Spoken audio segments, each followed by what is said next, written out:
Good evening. Over the last week, Singaporeans have been disturbed and confused by news of the private dispute between my siblings and me.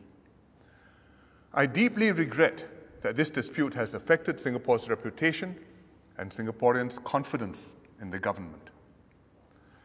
As your Prime Minister, I apologize to you for this. And as the eldest of the siblings, it grieves me to think of the anguish that this would have caused our parents if they were still alive. I had done everything possible to avoid this state of affairs. My father left the property at 38 Oxley Road to me as part of my equal share of his estate. But my siblings were not happy about this. I tried to deal with the unhappiness privately. I offered to transfer 38 Oxley Road to my sister for a nominal $1. Unfortunately, that offer failed. I then sold the house to my brother at a fair market valuation and donated all of my proceeds to charity. I had hoped that this would satisfy them. There should be no reason for any further quarrel since I no longer own the house and I do not take part in any government decisions on the house. However, my siblings have decided to go out and make serious allegations publicly.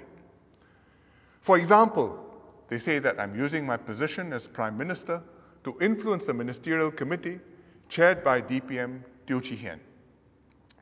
These allegations go beyond private and personal matters and extend to the conduct of my office and the integrity of the government. Much as I would like to move on and end a most unhappy experience for Singaporeans, these baseless accusations against the government cannot be left unanswered. They must be and will be dealt with openly and refuted.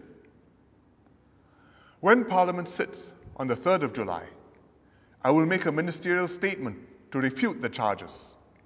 All MPs will have then the opportunity to raise questions for themselves and their constituents. I have instructed that the PAP party whip be lifted. I urge all MPs, including the non-PAP MPs, to examine the issues thoroughly and question me and my cabinet colleagues vigorously.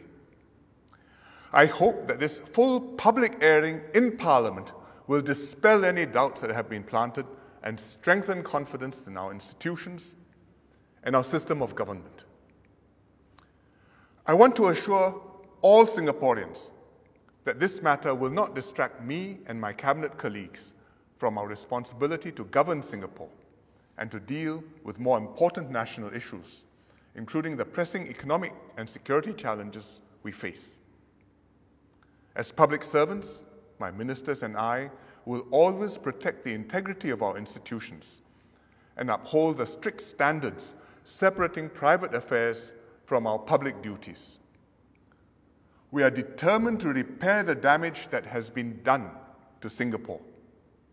We will continue to lead our nation and serve you to the best of our ability.